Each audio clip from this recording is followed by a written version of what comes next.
Le 18 mai 1985, un vol en provenance de Londres se pose à l'aéroport de Moscou. Parmi les passagers se trouve un haut responsable du KGB, Oleg Gordievski, colonel des services de sécurité, qui dirige la résidence du KGB à Londres. Son parcours est impressionnant pour un homme encore relativement jeune, puisqu'il n'a que 46 ans. Au cours des 12 dernières années, il a été l'agent le plus efficace des services secrets britanniques. Pour Gordievski, ce voyage à Moscou représente un véritable risque. La veille, il a été appelé d'urgence de Londres pour rencontrer ses supérieurs, officiellement pour discuter de son nouveau poste. En réalité, cela pourrait n'être qu'un prétexte. Si le KGB a découvert ses liens avec les services secrets britanniques, cela signifierait non seulement la fin de sa carrière, mais également sa vie. À l'aéroport de Sheremetyevo, personne ne vient accueillir le colonel du KGB, une situation extrêmement étrange. Étant donné son statut élevé, l'agence aurait dû faire envoyer un véhicule avec chauffeur. Gordievski ressent une forte nervosité. La seule pensée qui le réconforte est que si le KGB avait voulu arrêter un traître, ils auraient agi dès sa descente d'avion. Le colonel appelle un taxi et se dirige vers son appartement sur le boulevard Lénine. L'agent britannique ignore encore que 2 heures auparavant, des agents du contre-espionnage du KGB avaient fait une descente chez lui.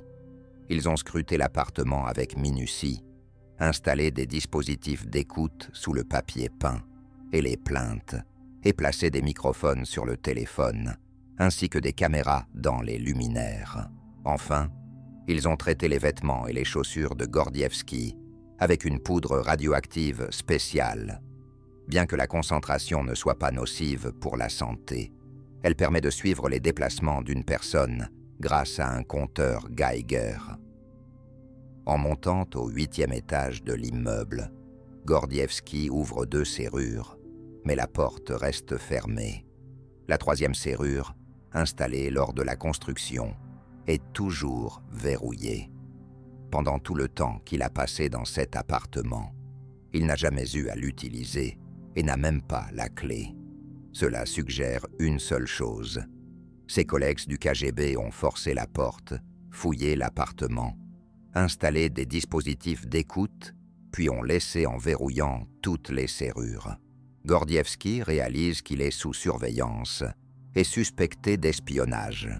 Le KGB sait bien comment obtenir des informations, rendant les chances du colonel de retourner à Londres sans problème presque nulles. La seule sanction envisageable pour un agent des services secrets soviétiques surpris à travailler pour un renseignement étranger est la peine de mort. Et Oleg Gordievski en est parfaitement conscient. Le XXe siècle a offert de nombreux récits fascinants sur les activités des services secrets à travers le monde, mais si l'on devait désigner l'histoire la plus extraordinaire, ce serait celle d'Oleg Gordievski.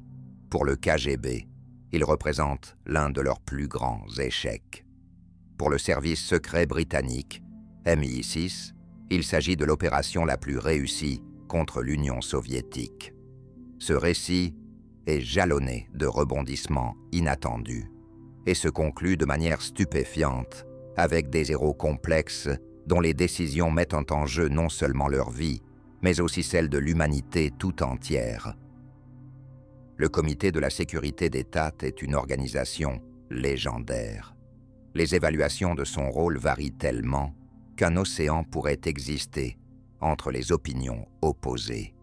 Toutefois, ce que ni les partisans ni les détracteurs du KGB ne peuvent contester, c'est son impact sur la vie nationale et mondiale. Partiellement, l'image omniprésente du comité est liée à la structure même de l'organisation. Le KGB était impliqué dans le contre-espionnage, le renseignement extérieur, les activités opérationnelles de recherche, la sécurité des frontières, ainsi que la lutte contre la criminalité. et cela ne constitue pas une liste exhaustive. Dans de nombreux pays occidentaux, chacune de ces fonctions relevait d'un ministère distinct. En Union soviétique, il existait un comité de sécurité d'État tout-puissant. À l'apogée de son existence, plus d'1 million de personnes y œuvraient, officiers, agents et informateurs. Pourtant, le KGB ressemblait vraiment à un club exclusif. En général, ce n'était pas à vous de choisir ce travail, c'était lui qui vous sélectionnait. Pour la plupart, la carrière au KGB débutait durant les années universitaires, ou peu après, lorsque des recruteurs de l'organisation venaient à leur rencontre. Oleg Gordievski semblait en quelque sorte être né dans le milieu tchéquiste. Son père, Anton, était un communiste fervent et un fonctionnaire d'abord au NKVD, puis au KGB. La carrière d'Anton Gordievski a atteint son apogée à la fin des années 30. Les purges massives et d'autres moments controversés de l'histoire des services de sécurité soviétiques n'ont en rien déplacé la foi de cet officier. Anton répétait constamment que le NKVD ne se trompait jamais. En 1938, il a eu un fils, Oleg, qui est devenu le deuxième enfant de la famille, après la naissance de son frère aîné, Vassili, 6 ans plus tôt. Les signes précurseurs du futur espion britannique, Oleg Gordievski, se détectent aussi chez sa mère, qui ne partageait pas la conviction de son mari sur l'infaillibilité du NKVD, ou chez sa grand-mère, qui avait fait baptiser son frère aîné, Vassili, en secret. Cependant, c'est un véritable tournant de valeur qui s'est manifesté plus tard. Dans les années 50, après avoir achevé ses études, Oleg représentait un produit typique du système soviétique. Un jeune komsomol dynamique, un athlète et un élève d'exception avec une médaille d'argent. Il a intégré l'une des meilleures universités du pays, MGIMO. L'Institut était une véritable pépinière de diplomates, de scientifiques, de personnalités politiques et d'espions. Les programmes intensifs d'apprentissage des langues étrangères à l'MGIMO offraient un chemin direct vers des postes dans les missions étrangères du KGB, ce qui était précisément ce qu'Oleg Gordievski convoitait. Les espions du Comité de sécurité d'État soviétique à l'étranger se classaient en 2 catégories, légaux et illégaux. Les premiers étaient des officiers envoyés à l'étranger sous la couverture d'une mission diplomatique officielle. Autrement dit, une partie de leur temps, ils pouvaient exercer comme employés consulaires, divers attachés ou journalistes accrédités, mais leur principale mission consistait à exécuter des tâches pour le KGB. Les soi-disant illégaux n'avaient aucun statut officiel. En général, ils étaient envoyés dans le pays sous de faux noms et avec de faux documents. À l'instar des espions légaux, ils recrutaient des agents et des informateurs, obtenaient des informations secrètes ou pouvaient rester sur le territoire du pays en tant que soi-disant dormants. Ceux-ci menaient une vie civile normale et pouvaient être activés en temps de guerre ou en cas de conflit majeur. Vassili Gordievski était précisément l'un de ces illégaux. Il a débuté sa carrière au KGB alors que son frère cadet poursuivait ses études à MGIMO. C'est précisément Vassili qui a suggéré à son supérieur que son frère Oleg était talentueux en langues étrangères et qu'il s'intéressait à un poste au sein des services de sécurité. Après un entretien à Loubianka, Oleg a reçu une proposition de stage de 6 mois au KGB. Il partit travailler sous couverture en tant que traducteur à l'ambassade de Berlin-Est. Sa première mission consistait à rencontrer une femme, ancienne informatrice du KGB. On demandait simplement à Gordievski d'établir un contact et de s'assurer que l'informatrice désirait poursuivre sa collaboration. Selon Oleg, il s'agissait d'une conversation brève et ennuyeuse. Ce n'est qu'après un certain temps qu'il a réalisé que cette rencontre était un test, mais pas pour l'informatrice, pour lui. Des décennies plus tard, Gordievski se remémorera que de sérieuses fissures dans sa perception du monde soviétique avaient commencé à se former dès son passage à l'Institut. Cependant, bien que cela soit vrai, c'est seulement en partie. Il était conscient de l'insurrection hongroise des années 50, réprimée par les chars soviétiques, et avait été témoin de la construction du mur de Berlin. Les années de sa vie étudiante coïncidaient avec le dégel et la démolition du culte de Staline. Cependant, après son retour d'Allemagne, où il avait effectué son stage, Oleg Gordievski a choisi de devenir un membre à part entière du KGB. L'une des principales raisons de cette décision était que travailler au sein du comité de sécurité d'État offrait non seulement prestige, mais aussi des perspectives à l'étranger. C'était précisément l'objectif de Gordievski. À peine âgé de 20 ans, il aspirait simplement à explorer le monde. Il souhaitait simplement vivre des aventures. Il y a quelques jours, en consultant le calendrier, j'ai fait une petite découverte. Il reste moins de temps avant les vacances de mai que le temps déjà écoulé depuis le début de cette année. Sérieusement, il semble que c'était hier que nous partagions du champagne, des mandarines et de l'olive. Il apparaît qu'un quart de l'année 2025 est déjà presque derrière nous. Je suis convaincu que beaucoup d'entre vous envisagent de partir quelque part pour les vacances de mai ou pour l'été. Pourtant, il semble qu'il y ait encore du temps pour décider. Or, c'est une mauvaise approche en matière de planification de voyage. Voici la règle à suivre. Mieux vaut s'y prendre à l'avance. Les voyageurs expérimentés profitent rapidement des options pratiques et avantageuses. Donc, il est recommandé de réserver un hôtel ou un appartement pour les vacances de mai ou l'été dès maintenant grâce à Yandex Voyages. L'un des principaux atouts du service est la variété offerte, avec des centaines de milliers d'hôtels et d'appartements disponibles. Cela signifie que chacun peut dénicher une excellente option correspondant à son budget, à sa localisation et à ses dates de voyage. Le règlement du logement peut être effectué par carte provenant de n'importe quelle banque russe, que ce soit en Russie ou à l'étranger.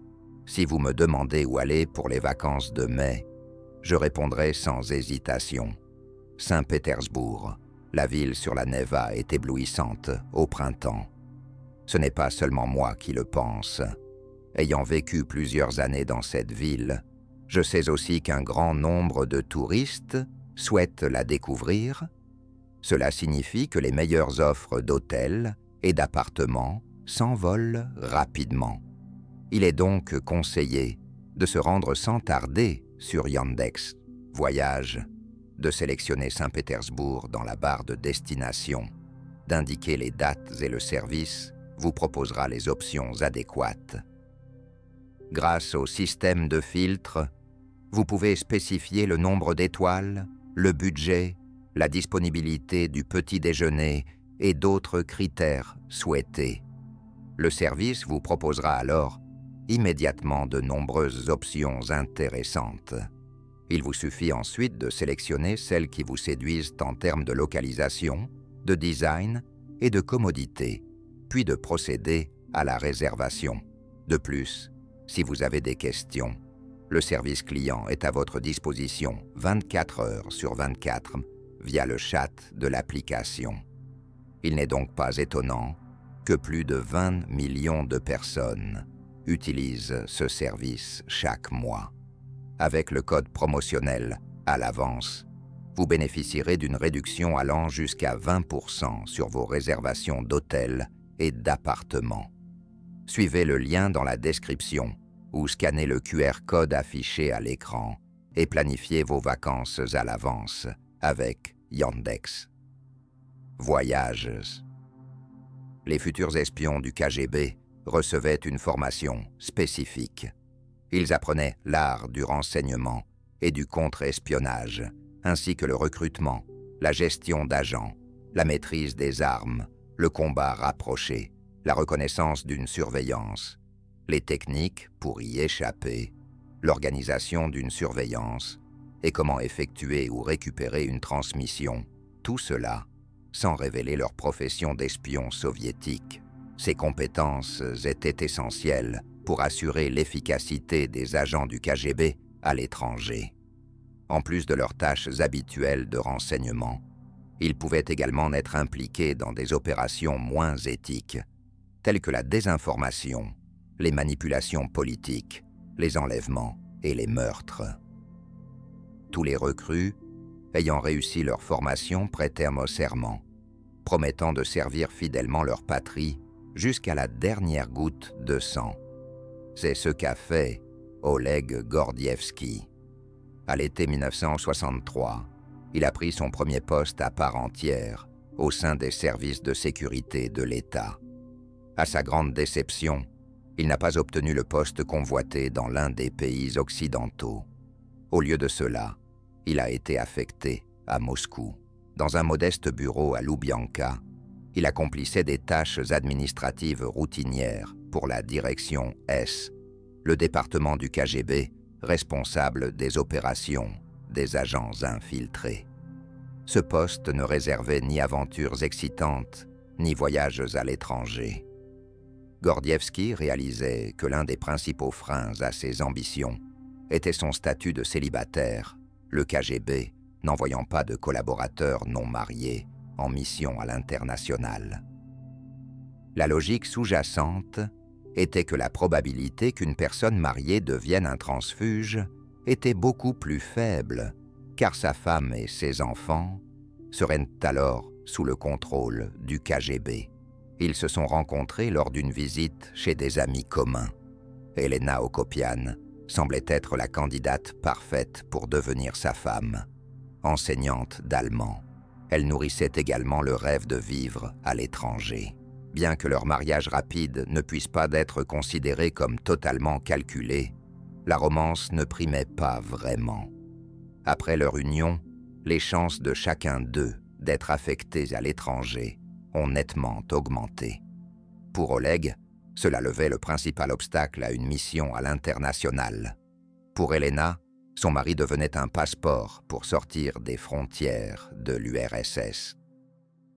Après plus de 2 ans de travail administratif à Loubianka, Gordievski a reçu une offre pour un poste vacant à la résidence du KGB au Danemark.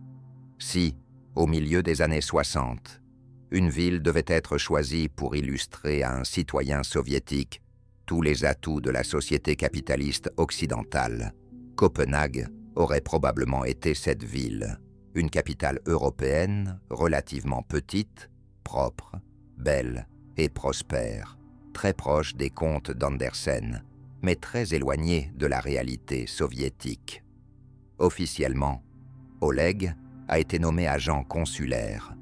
En réalité, il était chargé de la gestion des opérations clandestines sur le sol danois. C'est-à-dire qu'avant le déjeuner, Gordievski s'occupait des démarches liées au visa, tandis qu'après le déjeuner, le travail d'espionnage commençait. Il déposait et récupérait des cachettes contenant des informations pour les agents actifs, leur transmettait de l'argent, surveillait leur activité et rendait compte à sa hiérarchie. Cela ressemble à un scénario typique d'espionnage dans les films. En partie, c'était effectivement le cas. Pensez simplement aux signes ingénieux que les agents infiltrés laissaient pour alerter leurs superviseurs. Par exemple, une écorce d'orange placée sous un banc particulier signifiait « Je suis en danger ». Un trognon de pomme déposé au même endroit signalait que l'agent quittait le pays le lendemain. Cette activité non officielle devait se dérouler dans la discrétion Les services de renseignement danois étaient bien conscients qu'une partie du personnel de l'ambassade soviétique était composée d'agents du KGB, raison pour laquelle ils faisaient l'objet d'une surveillance partielle. Échapper à la surveillance était facilité par l'écoute des communications radio des agents danois. C'était exactement ce que faisait la femme de Gordievski, Elena. Elle avait également obtenu un poste au KGB grâce à sa maîtrise des langues étrangères. Parallèlement, le travail au sein de la résidence du KGB au Danemark avait un autre aspect qui ne serait probablement pas retenu dans un film captivant sur les espions. Il s'agissait de la corruption parmi les officiers soviétiques. D'importantes sommes d'argent étaient allouées aux agents de la résidence pour recruter des informateurs et des agents, ainsi que pour travailler avec eux en échange d'informations sensibles sur l'URSS. Cela nécessitait de les inviter dans des restaurants, de leur offrir des cadeaux prisés et d'autres avantages. Au contraire, de nombreux employés du KGB établissaient des rapports d'activité falsifiés, rédigèrent des comptes rendus inventés et empruntaient de l'argent pour eux-mêmes. Gordievski souhaitait se distinguer dans ce contexte. Il voulait prouver son efficacité à sa hiérarchie. Il maîtrisait déjà l'allemand et le suédois, et une fois nommé à Copenhague, il a immédiatement commencé à apprendre le danois. Parmi ses collègues à ce nouveau poste, seuls quelques-uns parlaient cette langue. Par-dessus tout, Gordievski s'investissait activement dans ses tâches directes de gestion d'agents infiltrés sur le sol danois et s'efforçait de recruter de nouveaux agents précieux. Le chef du renseignement politique à Copenhague, Mikhail Lyubimov, remarquait le travail acharné et le sérieux du nouvel arrivant dans la résidence. L'une des principales raisons pour lesquelles Gordievski tenait à se faire remarquer par sa hiérarchie était son profond désir de poursuivre sa carrière à l'étranger. Il appréciait le Danemark, Copenhague, ainsi que la vie occidentale, la diversité des produits, la musique et les livres auxquels les citoyens soviétiques n'avaient pas accès, sans oublier d'autres formes de liberté. Un jour, Gordievski s'est aventuré dans le quartier rouge de Copenhague. Là, il a découvert des produits pour adultes et divers magazines, y compris des publications gays. N'ayant jamais rien vu de tel, l'officier soviétique a commencé à examiner les images avec un vif intérêt. À ce moment-là, les services de renseignement danois étaient sur ses traces et ont commencé à soupçonner Gordievski d'homosexualité. Cela constituait un bon prétexte pour le chantage et un recrutement ultérieur. Peu à peu, les Danois ont commencé à rassembler un dossier sur Oleg Gordievski. Dans leurs documents, il était désigné sous le pseudonyme d'Oncle Kormson. Après quelques années passées à Copenhague, la vision du monde du jeune membre de la résidence du KGB a commencé à connaître des changements notables. Le mariage de Gordievski s'effondrait progressivement.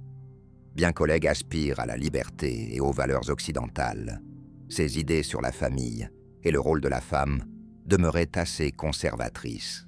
En revanche, sa femme Elena pouvait être considérée comme une féministe de son époque. Elle ne se voyait clairement pas dans le rôle d'une épouse soumise et dévouée.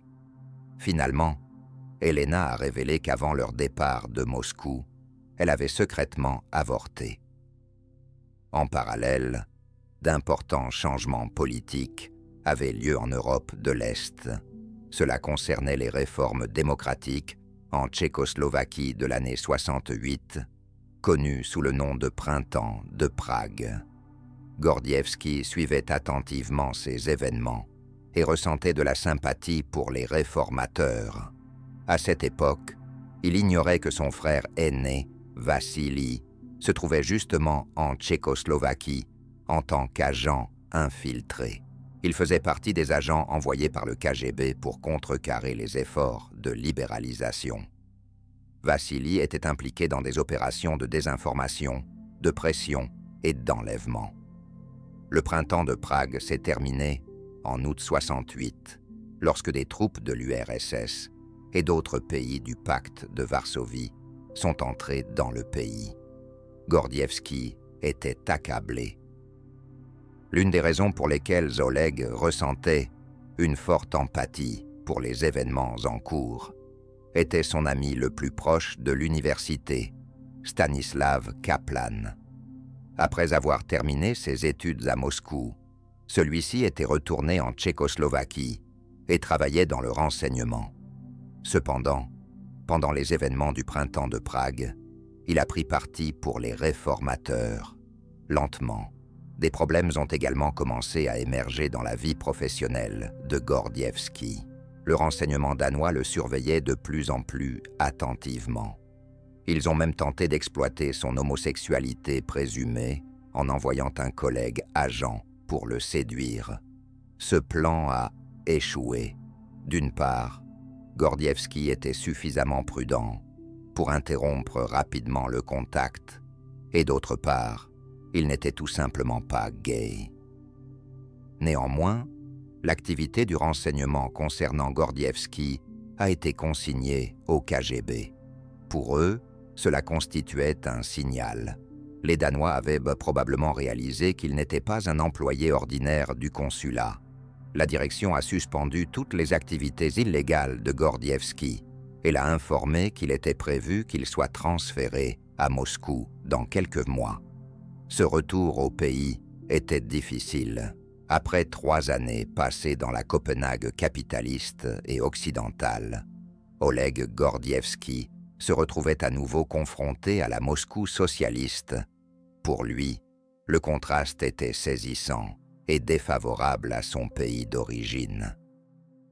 Oleg a de nouveau pris un poste dans le même département 6 où il avait travaillé avant sa mission au Danemark. Ce nouvel emploi représentait une légère promotion, mais pour Gordievski, cela ne constituait pas une raison de se réjouir. Il aspirait à retrouver une affectation à l'étranger. On ne sait pas quand Oleg aurait eu une telle occasion, ni même si cela se serait produit s'il n'y avait pas eu 2 événements marquants. Le premier était un échec retentissant du KGB. Le second était la mort soudaine de son frère Vassili. En 1971, la plus grande expulsion d'agents du KGB dans l'histoire de la Grande-Bretagne a eu lieu. Les autorités britanniques ont déclaré plus d'une centaine de personnes persona non grata, soupçonnées d'être liées au service de renseignement soviétique. Le déclencheur a été la trahison de l'agent du KGB en Grande-Bretagne, Oleg Lialin, qui a dénoncé la plupart de ses collègues. Étant donné que les services secrets danois collaboraient étroitement avec les Britanniques, l'expulsion a également touché 3 officiers du KGB à Copenhague, qui opéraient sous couverture diplomatique. Cela a ainsi ouvert un poste de chef du renseignement politique au Danemark. Cependant, la direction du département CC était fermement opposée à ce que Gordievski parte. Leur position a été modifiée par la mort soudaine de son frère Vassili, qui travaillait dans le même département du KGB. Gordievski, l'aîné, a presque entièrement construit sa carrière en tant qu'agent infiltré dans divers pays. Pendant cette période, il a rencontré de graves problèmes d'alcool qui ont finalement entraîné sa mort à l'âge de 39 ans. À la suite de cela, la direction du département C a décidé de permettre à Gordievski de partir. Le seul obstacle potentiel était l'obtention d'un visa. Les Danois pouvaient tout simplement refuser l'entrée à un membre de la mission diplomatique s'ils suspectaient qu'il agissait comme un agent des services secrets sous couverture. Étant donné que Gordievski avait été sous surveillance active lors de sa première mission, on peut raisonnablement supposer que certaines suspicions existaient du côté danois. Pourtant, Gordievski a réussi à obtenir son visa. Soit les suspicions étaient insuffisantes, soit une autre raison a joué en sa faveur. Immédiatement après l'écrasement du printemps de Prague en 1968, l'officier de renseignement Stanislav Kaplan a décidé de fuir. Il est parti en vacances en Bulgarie et y a disparu. Peu après, Kaplan est réapparu en France, où il s'est rendu aux autorités canadiennes. Les services secrets canadiens avaient des relations étroites avec le MI6 britannique. Ces agents ont interrogé le transfuge, qui a révélé les noms d'environ une centaine de personnes susceptibles d'intéresser les renseignements occidentaux. La grande majorité des personnes figurant sur cette liste étaient des Tchèques, avec seulement quelques représentants de l'URSS, dont Oleg Gordievski. Kaplan connaissait bien son meilleur ami de l'université. Ils partageaient tous deux une passion pour la course à pied, sortaient ensemble avec des filles et aimaient discuter de la liberté. Selon Kaplan, Gordievski pourrait être disposé à collaborer avec les services secrets occidentaux. Ainsi, le service de renseignement extérieur britannique a commencé à travailler sur un agent potentiel sous le nom de code Sunbeam ou Rayon de soleil. Oleg Gordievski était derrière ce pseudonyme, étant donné la collaboration étroite entre les services secrets danois et britanniques. L'approbation d'un nouveau visa diplomatique pour Gordievski semble donc tout à fait pertinente, possiblement en raison du désir du MI6 de recruter un agent de valeur. À la fin de l'année 1972, les époux Gordievski sont revenus à Copenhague. Cette fois, le poste d'Oleg est plus élevé. Officiellement, il occupe le poste de deuxième secrétaire à l'ambassade soviétique. Mais officieusement, il est le responsable du renseignement politique au sein de la résidence du KGB au Danemark. Désormais, ses responsabilités n'incluaient plus les agents infiltrés, et ce nouveau travail était plus raffiné. Le renseignement politique recherchait des informateurs et des agents potentiels parmi les politiciens danois, les personnalités publiques, les journalistes, les diplomates et d'autres pouvant fournir des informations d'intérêt pour l'Union soviétique. Les responsabilités du renseignement politique incluaient également l'influence informationnelle. Cela englobait la désinformation et la propagande, visant à projeter une image positive de l'URSS et une perception négative de l'Occident. Cependant, la résidence du KGB au Danemark ne pouvait se vanter que de résultats modestes. La raison n'était pas seulement due à la paresse et à la corruption d'une partie des officiers de la résidence, mais aussi à la mentalité des Danois. Les habitants locaux étaient peu enclins à coopérer avec le KGB, et même les représentants du Parti communiste danois n'étaient pas disposés à commettre un véritable acte de trahison. Malgré cela, Gordievski poursuivait un travail actif et affichait à sa hiérarchie son zèle et sa diligence. En récompense, il a obtenu le grade de major.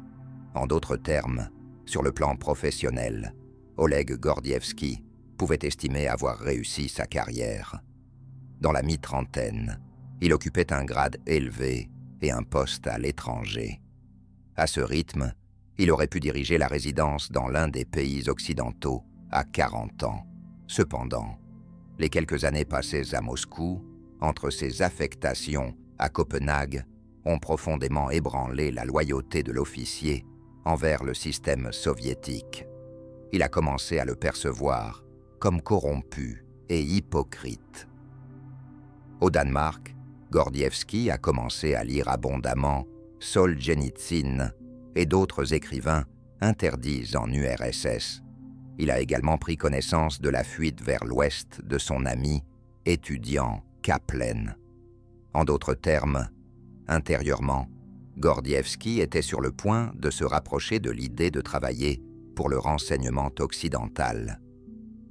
Il ne savait pas encore que le renseignement occidental était déjà en train de se préparer à travailler avec lui. Le recrutement d'un agent est un art complexe de séduction. D'un côté, l'initiateur doit manifester suffisamment d'intérêt, tandis que de l'autre, une pression excessive ne ferait que repousser le contact potentiel. Le service secret britannique avait eu l'occasion de rencontrer Gordievsky en personne. Le chef de la résidence danoise du MI6 avait croisé à plusieurs reprises le futur agent lors de réceptions destinées aux diplomates de différents pays.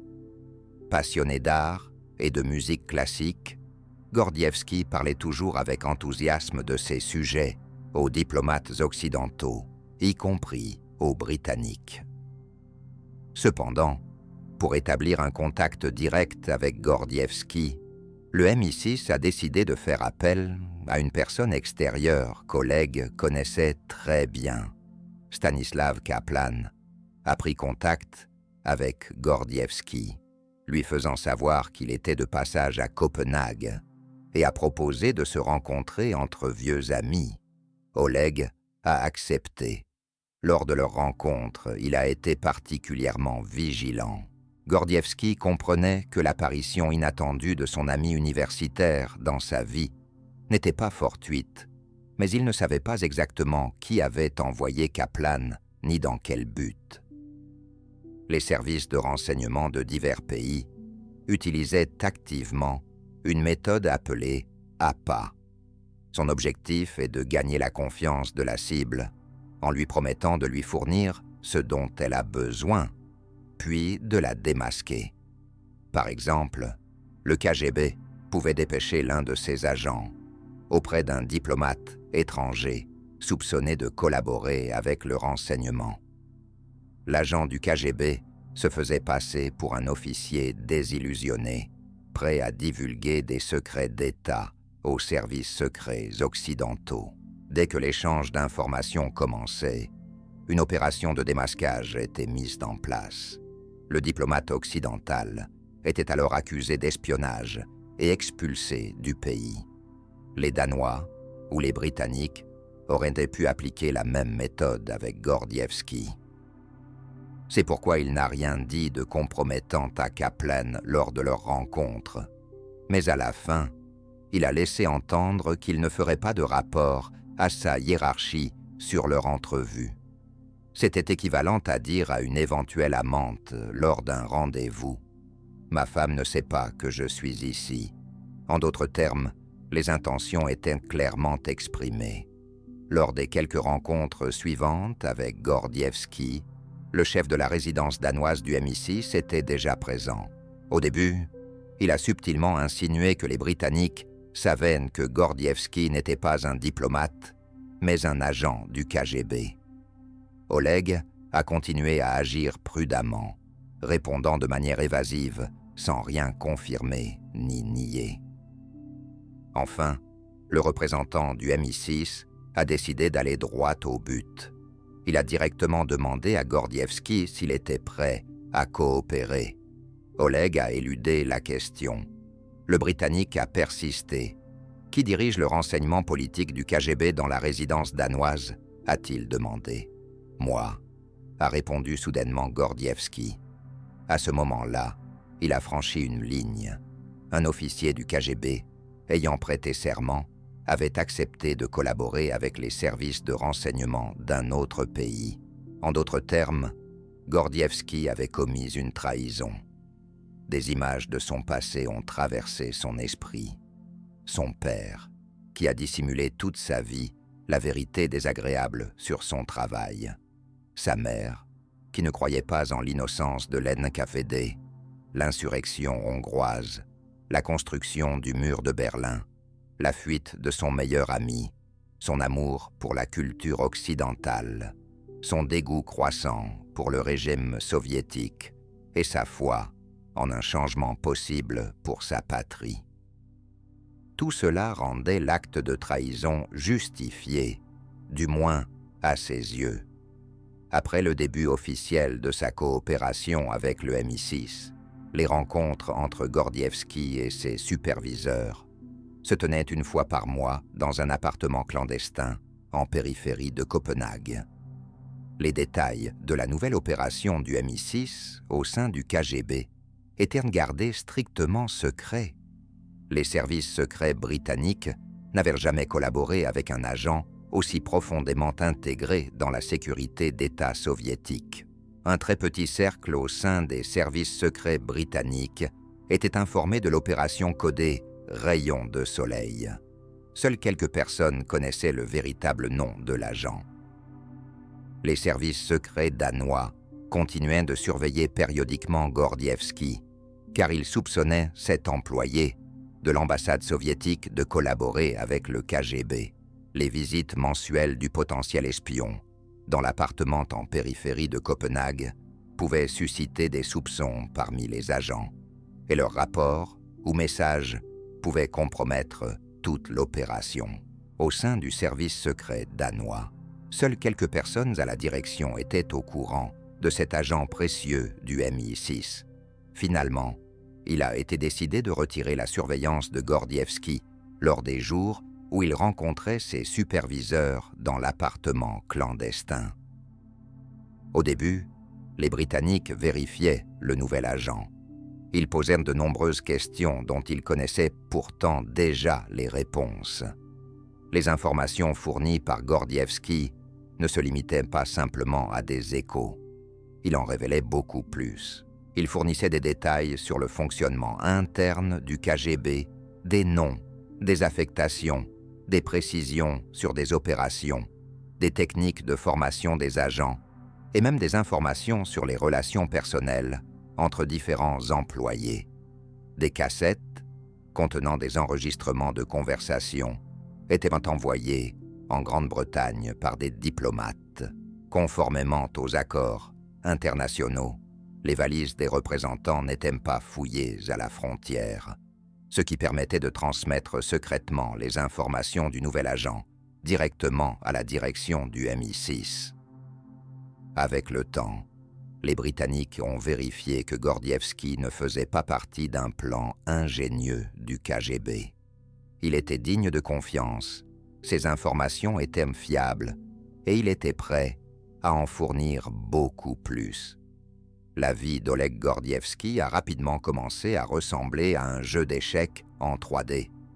D'une part, il devait démontrer des résultats à la direction du KGB pour obtenir des promotions et accéder à des informations plus précieuses qu'il devait ensuite transmettre au MI6. D'autre part, Gordievski ne pouvait pas paraître trop performant dans son rôle d'espion, sous peine de compromettre la sécurité du Danemark ou d'autres pays occidentaux. En même temps, il ne fallait pas que son acte de trahison soit découvert par le KGB. Tous les contacts avec le MI6 devaient être aussi prudents et limités que possible.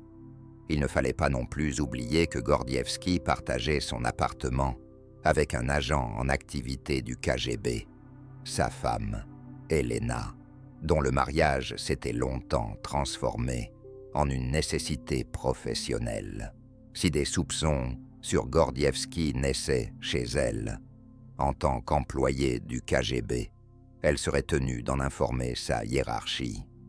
Pour un agent de la sécurité d'État surpris en flagrant délit de trahison, il n'y avait qu'un seul sort en URSS, la peine de mort.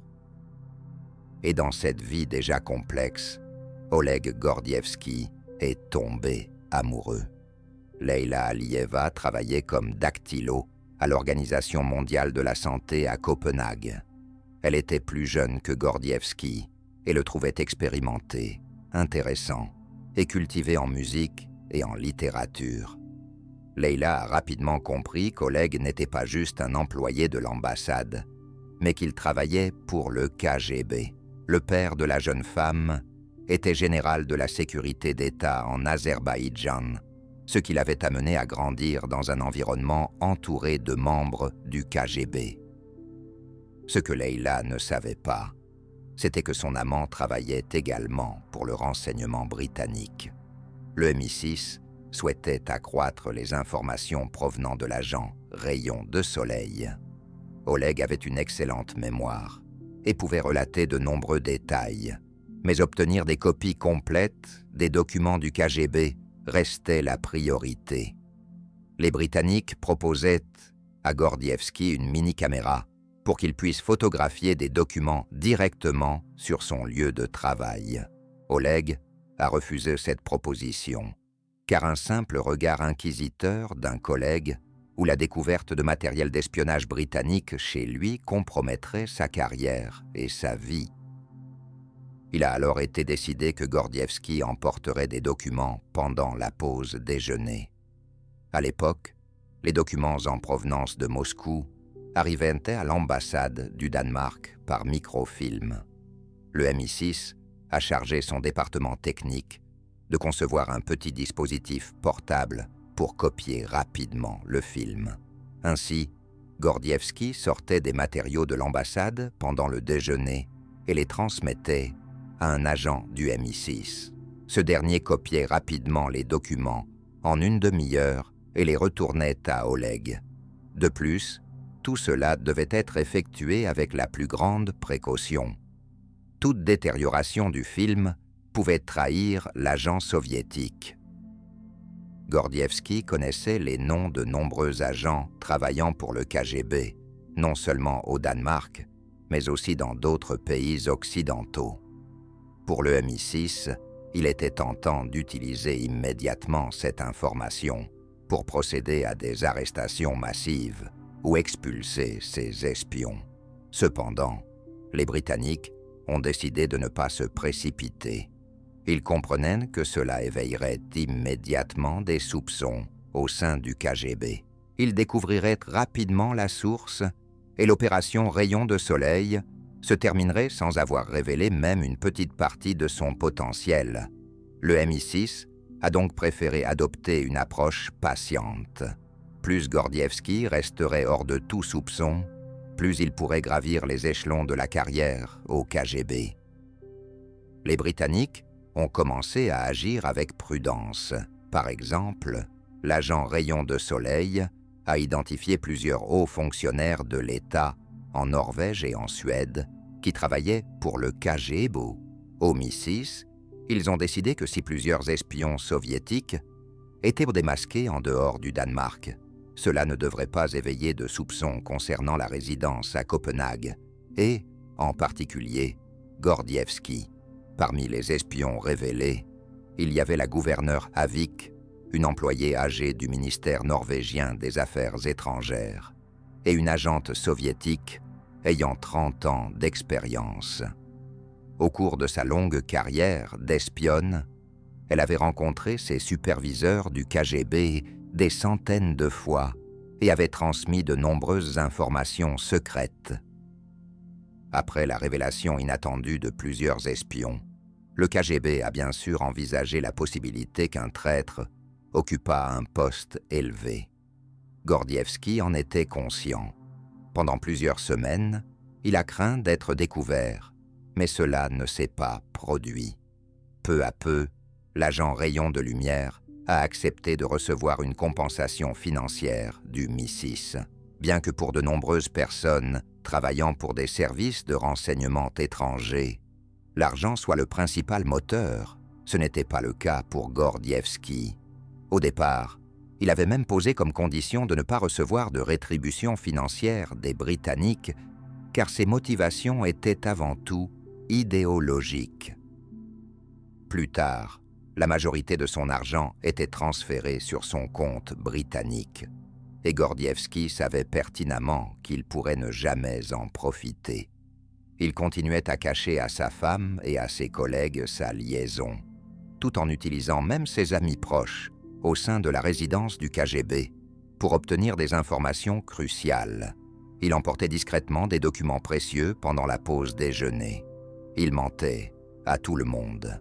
Pourtant, selon ses propres mots, Gordievski se sentait pour la première fois comme une personne véritablement honnête, un combattant contre le système totalitaire.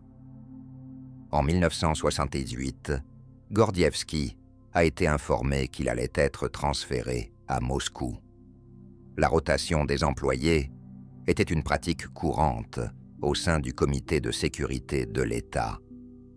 alors qu'il approchait de son 40e anniversaire. Il était prévu que Gordievski rentre au pays avec une promotion. Cependant, des circonstances familiales ont compromis cela. La direction a pris connaissance de son imminent divorce, ce qui entachait déjà considérablement la réputation de l'employé. Pire encore, sa révocation a été exacerbée par la découverte d'une infidélité durant son séjour au Danemark. Ainsi, Gordievski a été renvoyé à Moscou pour effectuer des tâches administratives avec une rétrogradation. De plus, en raison de son divorce, il risquait de ne plus jamais être envoyé à l'étranger. Avant même son départ du Danemark, l'agent Rayon de Lumière avait demandé au MI6 de préparer un plan pour le faire extraire de l'Union soviétique. Une telle opération était qualifiée d'exfiltration par les services de renseignement. Cependant, la réalisation d'une mission de ce type s'avérait presque impossible, et les services secrets britanniques n'avaient jamais mené une telle opération. Si le MI6 avait eu à extraire Gordievski pendant son service dans un des pays occidentaux, cela ne se serait pas révélé problématique. L'exfiltration de l'Union soviétique représentait une toute autre affaire. Différents scénarios ont été envisagés, et finalement, il a été décidé d'extraire Gordievski par la frontière finlandaise, caché dans le coffre d'une voiture diplomatique britannique. Les véhicules des diplomates n'étaient pas soumis à des fouilles à la frontière. Ce n'était pas une loi, mais plutôt une règle non écrite. Cela signifie que les douaniers soviétiques pouvaient tout à fait demander l'ouverture du coffre. Mais cela n'était qu'une partie du problème. Il était d'abord nécessaire de faire parvenir Gordievski discrètement jusqu'à la frontière, tout en étant surveillé par le KGB qui épiait les employés de l'ambassade britannique. Selon le plan, codé sous le nom de Pimlico, l'agent de Gordievski devait donner le signal pour activer l'opération. À n'importe quel mardi à 19h30, il devait se tenir devant une boulangerie précise sur le boulevard Kutuzov, tenant un sac d'un supermarché britannique arborant une grande lettre S. Chaque mardi à 19h30, un employé de l'ambassade britannique prétendant se rendre à la boulangerie passerait par le point désigné, tenant dans ses mains une barre chocolatée Mars ou Kit Kat. Si l'agent voyait Gordievski, la complexe opération d'extraction de l'espion vers l'étranger serait lancée. Les détails chiffrés du plan ont été transmis à Gordievski dans le livre Tom Shakespeare. Il a emporté ce livre avec lui à Moscou. Si besoin, il pouvait humidifier les pages pour voir tous les détails de l'opération. Malgré toute cette préparation complexe, les chances que le plan Pimlico échoue étaient considérables. Un des nombreux éléments pouvait facilement faillir, mais c'était ce que les agents du MI6 pouvaient offrir de mieux à leur agent le plus précieux en URSS. Au cours des 3 années suivantes, Gordievski et le MI6 n'ont eu aucun contact. Les Britanniques faisaient preuve de patience. Ils comprenaient que la coopération avec Olg sur le territoire de l'URSS pourrait être efficace, mais de courte durée. Il était très probable que ses collègues du KGB le découvrent rapidement. Cependant, s'ils attendaient une nouvelle affectation de l'agent Rayon de Lumière à l'étranger, le bénéfice serait bien plus important. Gordievski était déterminé à relancer sa carrière. Divorcé, il avait réussi à épouser Leila Alieva, et leur famille venait d'accueillir 2 petites filles. Bien que tout cela ait eu un impact négatif sur sa carrière, il savait qu'avec le temps, il pourrait rattraper le temps perdu. En plus de son travail principal, Olg apprenait l'anglais. Il a terminé le cours de 4 ans du KGB en 2 fois moins de temps. En 1981, un poste de vice-chef du renseignement politique s'est libéré à la résidence du KGB à Londres. Gordievski a compris que c'était sa chance. Il a multiplié les sous-entendus auprès de sa hiérarchie, faisant part de son désir d'accéder à ce poste. Cependant, il n'était pas le premier choix. Les Britanniques avaient déjà refusé des visas à plusieurs candidats pour le poste de consul, en raison de suspicions de collaboration avec le KGB. Lorsque le MI6 a reçu la demande d'approbation du visa d'Oleg Gordievski, ils n'ont pas pu croire à leur chance. Tout d'abord, cela signifiait que leur agent était en bonne santé. Cela faisait 3 ans qu'ils n'avaient eu aucune nouvelle de lui. De plus, le niveau et la quantité d'informations secrètes que Gordievski pourrait transmettre à Londres seraient encore plus importants qu'à Copenhague. Les Britanniques ont évidemment approuvé le visa diplomatique pour le nouveau membre du personnel de l'ambassade soviétique. Oleg Gordievski et sa famille se sont donc dirigés vers Londres. La première impression de la capitale britannique fut une déception. La ville parut à Gordievski plus bruyante, plus sale et moins belle que Copenhague. La nouvelle hiérarchie accueillit également le vice-chef du renseignement politique sans grand enthousiasme. Le général Arkady Gouk était officiellement le premier secrétaire de l'ambassade, mais il dirigeait en réalité la résidence britannique du Comité de la sécurité d'État.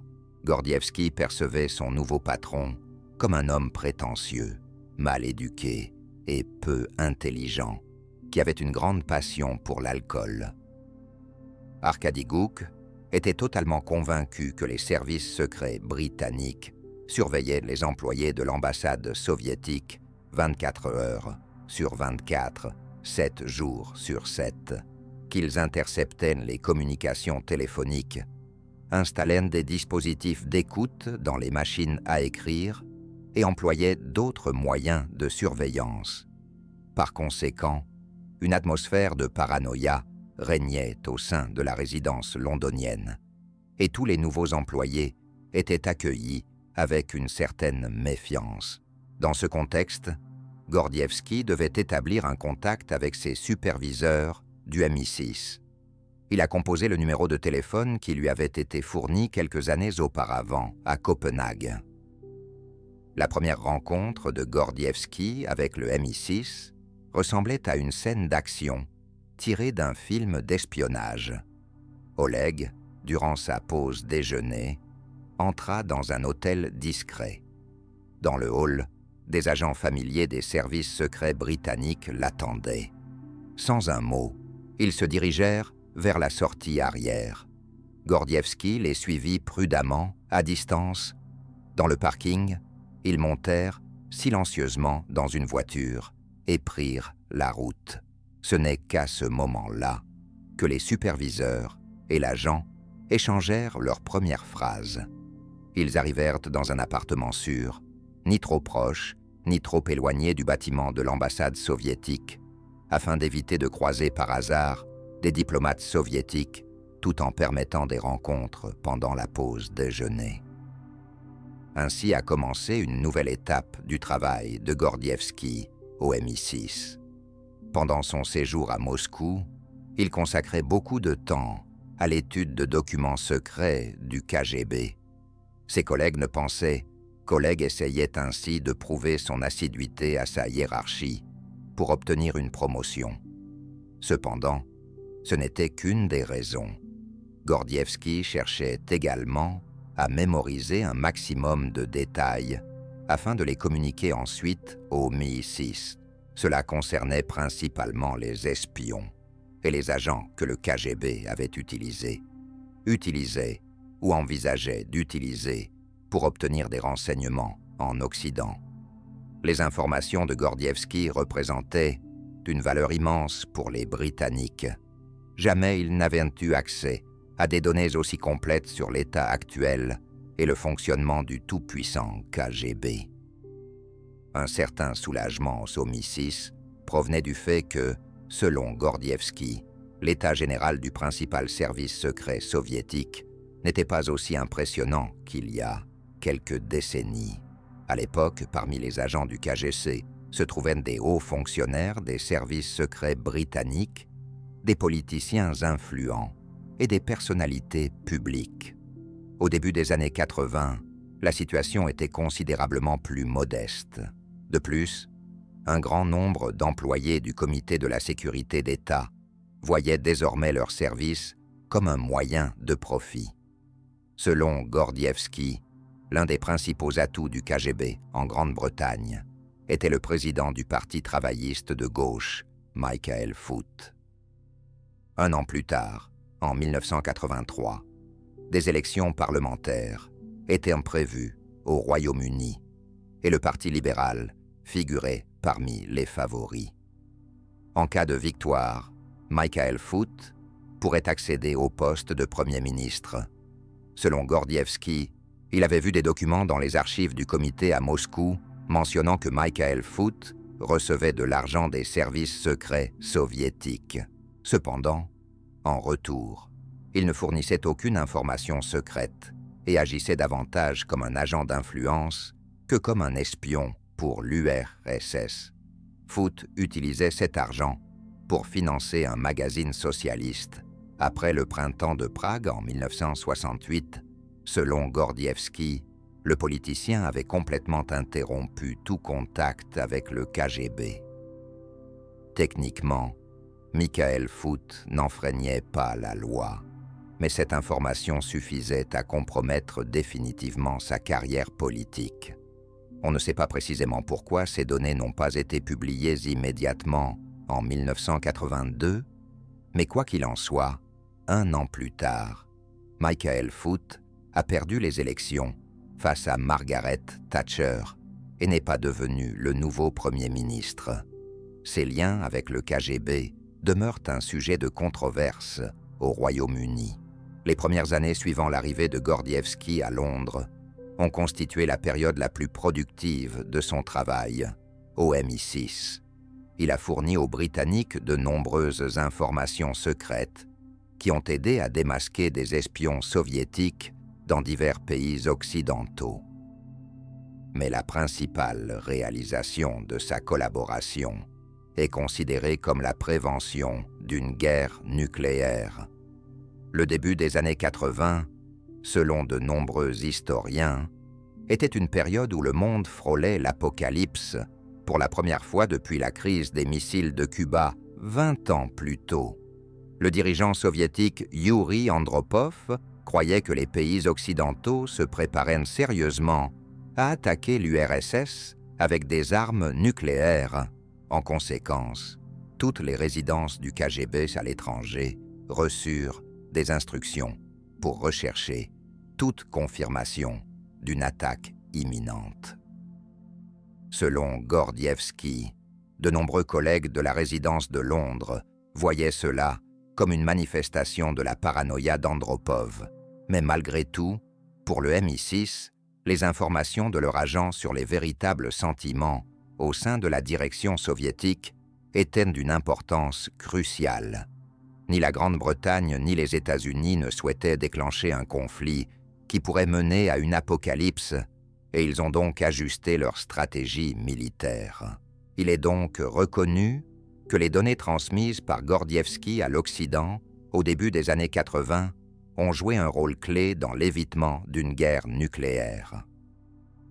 Les informations de Gordievsky représentaient une immense valeur et étaient fréquemment présentées sur le bureau de la première ministre Margaret Thatcher. Elle était au courant de l'existence d'un agent de haut rang au sein du KGB, mais même à elle, le MI6 ne révélait pas son véritable nom. Pour Thatcher, il était connu sous le pseudonyme de Monsieur Collins. En 1984, un jeune membre du Politburo, Mikhail Gorbatchev, a visité le pays. Thatcher souhaitait améliorer les relations avec l'Union soviétique. Le MI6 a alors utilisé activement Gordievsky pour préparer la visite de Gorbatchev. D'une part, il fournissait aux Britanniques des informations essentielles sur les questions et problèmes que la partie soviétique allait aborder. De leur côté, les Britanniques transmettaient via Gordievsky des informations de la part de Thatcher. Cela se faisait, bien sûr, en toute discrétion et était présenté comme un excellent travail de renseignement de la part de Gordievski. Finalement, la visite s'est très bien déroulée. C'était l'une des raisons pour lesquelles, en 1985, les dirigeants du KGB ont décidé de nommer Oleg Gordievski au poste de chef de la résidence au Royaume-Uni. Avant cela, le MI6 aidait activement son agent à progresser dans sa carrière. Il partageait continuellement avec Gordievski des informations utiles qui, d'une part, ne compromettaient pas la sécurité du pays, tout en démontrant en même temps sa valeur pour le KGB. De plus, les Britanniques ont levé les obstacles sous la forme des supérieurs de Gordievski. Ainsi, en 1984, le chef de la résidence Arkady Gouka a été déclaré persona non grata sous prétexte d'activité de renseignement. Son poste a été occupé par le remplaçant de Gordievski. Il a d'abord été promu au poste de chef du département de renseignement politique et 1 an plus tard, il est devenu le responsable de la résidence. Pour le MI6, cela a représenté un énorme succès. Potentiellement, Gordievski, en tant que résident, avait accès à des secrets très importants. De plus, l'avenir de l'agent n'est pas négligeable. Qui sait, peut-être qu'à l'avenir, l'espion du MI6 pourrait devenir le chef du KGB. Ce que ni Gordievski ni le MI6 ne savaient à l'époque, c'est que 2 semaines avant la prise de fonction du nouveau résident, le KGB avait déjà un agent très précieux. Aldrich Ames n'était pas le membre le plus performant de la CIA. Au milieu des années 80, il occupait une position relativement bonne au sein du département soviétique de la direction des renseignements des États-Unis. Cependant, le poste ne proposait pas un salaire élevé, et la jeune épouse d'Ames aimait le bon train de vie. Par conséquent, l'homme a accumulé d'énormes dettes et avait un besoin pressant d'argent. Il a décidé de vendre des informations secrètes à ceux qui pourraient être les plus intéressés, les autorités soviétiques. Le MI6 partageait les informations de Gordievski avec les services de renseignement alliés des pays occidentaux, y compris la CIA. Cependant, les Britanniques ne dévoilaient pas l'identité de la source. Pour les Américains, cela posait un problème, car il était quelque peu embarrassant et peu professionnel de transmettre des données importantes concernant le programme nucléaire soviétique au président Reagan sans indiquer la source. En fin de compte, la CIA a mené sa propre enquête. Ils ont utilisé les informations fournies par le MI6. Grâce à un processus d'élimination, ils ont découvert que la source était un officier du KGB à Londres, Oleg Gordievski. Dans le département de la CIA en charge de cette enquête, se trouvait Aldrich Ames. Lors d'une des premières réunions avec des représentants soviétiques, il a fait savoir que le MI6 avait un agent précieux occupant une position élevée au KGB. Ames n'avait pas encore révélé son nom. Cependant, cette information était déjà suffisante pour déclencher l'une des opérations de recherche de traîtres les plus intenses de l'histoire du Comité de sécurité d'État. Le lendemain de la rencontre d'Aldrich Ames avec le KGB, Oleg Gordievski a reçu un télégramme l'invitant à se rendre d'urgence à Moscou. Le prétexte formel était une réunion du nouveau résident à Londres avec ses supérieurs en URSS. Le MI6 se disait confronté à un choix difficile. Il était tout à fait possible que le KGB ait découvert Gordievski, et son appel à Moscou n'était qu'un leurre pour l'arrêter. Dans ce cas, il valait mieux qu'il ne parte pas, qu'il se réfugie auprès des autorités britanniques, mettant ainsi fin à l'histoire de l'agent le plus précieux. Cependant, si c'était réellement une convocation ordinaire et que Gordievski revenait à son poste de chef de résidence, alors le MI6 aurait un coup de maître.